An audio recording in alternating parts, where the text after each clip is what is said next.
Hello everyone, and welcome back to the Calvin Tobin Show. I am your host, Calvin Tobin. Today we have a lot to talk about, so let's get right into it. All right, it is finally here, what every single NFL fan has been waiting for all year long, and it is the NFL playoffs, and we are going to be starting off this weekend with the wild card weekend, and it's a 3-day slate filled with 6 games. And the first game starts tomorrow on Fox at 4:30 p.m. Eastern Time with the Seattle Seahawks facing the San Francisco 49ers. Then after that, the following game will be the Los Angeles Chargers taking on the Jacksonville Jaguars at 8:15 p.m. Eastern Time. And that will be your Saturday night. Then we'll move on to Sunday, where we have 10 straight hours of football, and we all know that every single NFL fan is going to do these 4 things.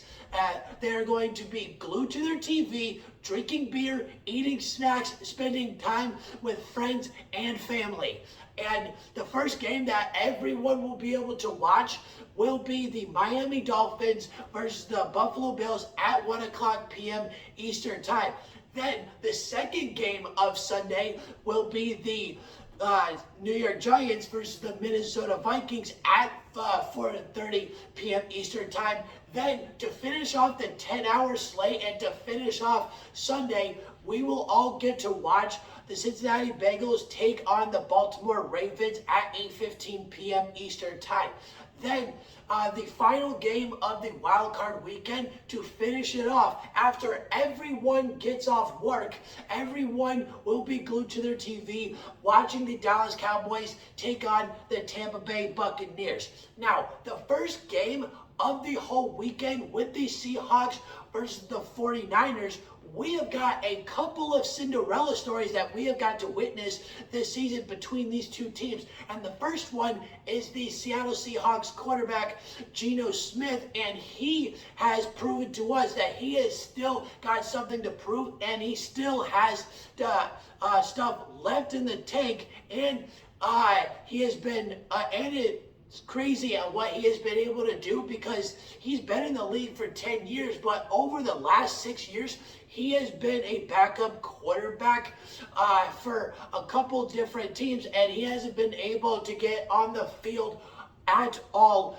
let alone for a whole game, and even let alone for a whole season. And here's the thing. The others, I do not think that they will beat the 49ers in this game, and I will get to that in a moment, because the other Cinderella story that we have got to witness is Brock Purdy, who is Mr. Irrelevant, and what he has done has shocked us all, and we're all thinking, is this the next Tom Brady, just because of what he's doing? Because he is off to an undefeated start in his career, and he got drafted lower than Brady. And here's the thing. With Brock Purdy, on his undefeated streak, he has won 6 straight games, and he's got the 49er offense to score 33 points per game along that 6-game tenure. And here's the thing. The Seahawks did face the 49ers earlier this season, and that was only an 8-point victory, with the 49ers winning 21-13. But I do not think that it will be that close of a game this time around, because of that 49er defense. They are absolutely no joke, and you don't want to mess with them, because they are number 1 in points allowed, and they are number 1 in interceptions. These guys are going to be very, very tough to get by, and what I say that the 49ers will win this game with ease, beating the Seahawks 30-17. Then the second game of Saturday night, with the Chargers facing the Jaguars did not let their record define who they were, because they were 3-7 at one point, and Trevor Lawrence proved to us that he is the same player that he has always been since high school and college, because he got these Jaguars to the playoffs, winning 6 of their final 7 games, getting to a record of 9-8. And along those 6 victories, he was able to throw 3 touchdowns or more in 3 of those games. So Trevor Lawrence might be a different man when it comes to these playoffs. But here's the thing, the Chargers have a very tough offense to go against, but it's unfortunate because the Chargers will be without their star wide receiver in Mike Williams due to a back injury. And when it comes to their offense, none of their wide receivers had a 1,000-yard season, but it's a good thing that Justin Herbert knows how to distribute the ball, because he has 4 wide receivers with 700 yards or more. But if they want to score touchdowns, all they got to do is hand the ball off to Austin Eckler, because he's been getting touchdowns like a madman all season long, as he notched 13 touchdowns on the season. But the main question for the Chargers is their offensive line. They kicked it up a notch the last couple of games for Herbert, because they only allowed him to get sacked 1 time over the last 2 games. And before that, they went on a 6-game streak where they allowed Justin Herbert to get sacked 4 times a game. And in a couple of those games, he got sacked 5 times. So can those Chargers offensive linemen keep up that dominance of what they did the last 2 games, not getting their quarterback to get sacked? Now, let's move on to Sunday with the 3-game slate. The first game that we will get to watch will be the Miami Dolphins versus the Buffalo Bills. But here's the thing.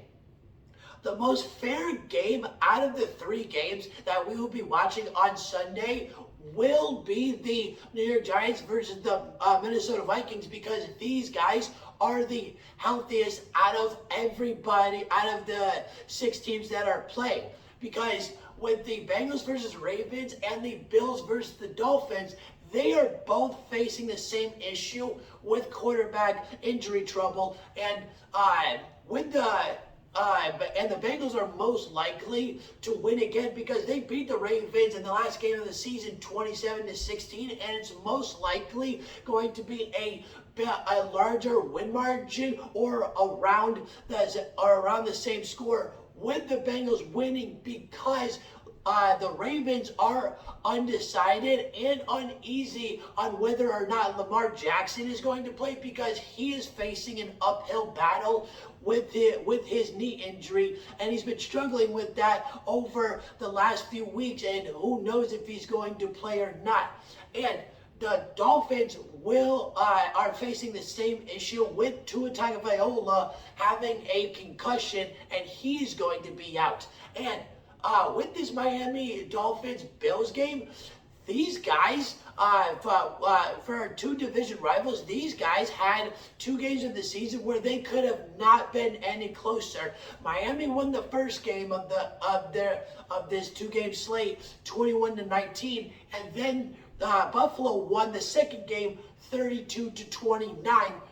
But it's not going to be the same score or that close this time around. And even if the Dolphins had Tua Tagovailoa, it's hard to tell on whether or not that it would be a good game, because the Dolphins were back and forth all season long with multiple winning streaks and multiple losing streaks. So it's hard to tell if the Dolphins are actually a good team right now. But all in all, I have the Buffalo Bills whooping the Miami Dolphins 38-13. Now, to finish off this entire wild card weekend with the Dallas Cowboys facing the Tampa Bay Buccaneers, this one is going to be an interesting game, because the Dallas Cowboys finished their season, okay, they look like a dominant team because for one, they dropped 40 on the Eagles a few games prior to the end of the season, and they look like, okay, yeah, this team can put up points. They have a shot at going farther than the first round in the playoffs, and then they ended up winning back-to-back games and beating the Titans, beating them 27-13. But here is the thing. The Tennessee Titans had their backup quarterback in with Joshua Dobbs, so that win almost entirely doesn't count. But here is the thing. What happened to the Cowboys in their last game of the season? They folded easier than you could fold a piece of paper, losing to the Commanders 26-6. They only put up 6 points against the Commanders. Like, how? This shouldn't be possible with who they had to face, and their odds, and the odds were easily overstacked in the Cowboys' favor to win this game, but they ended up only scoring 6 points. And the reason it was so stacked up against them so easily, or with them so easily, was because the Washington Commanders had to use their third-string quarterback and their second-string running back to play in this game. So this should be an easy win. Nope, that did not happen. The Cowboys choked yet again, and it looks like history is going to repeat itself with them losing in the first round to the Bucs. But here's the thing. With the Bucs, they are also a low-scoring team this year, and they proved that, showing that they liked field goals more than they liked scoring touchdowns. And although they didn't have a great season going 8-9, their game against Carolina actually showed a little bit of promise and a little bit of daylight for Tampa, because Tom Brady threw for 432 yards and Mike Evans went out for 207 yards and 3 touchdowns in that game as well, beating the Panthers 30-24 after an embarrassing loss to them 21-3 earlier in the season. And but here's the thing. Even though that the Buccaneers will win this game because of home field advantage, and Dak Prescott continuously proving that he is an average quarterback, extremely overpaid, and constantly carried by his team to win games. History will repeat itself again. The Cowboys will lose in the first round in Wild Card Weekend to the Tampa Bay Buccaneers, 24-20 to wrap up the entire weekend. All right, that's the end of the Calvin Tobin Show. Please subscribe to my channel at Calvin Tobin Show so you don't miss out on any sports media. And please follow me on Instagram at Calvin Tobin Show so you don't miss out on any sports news whatsoever. And I'm out.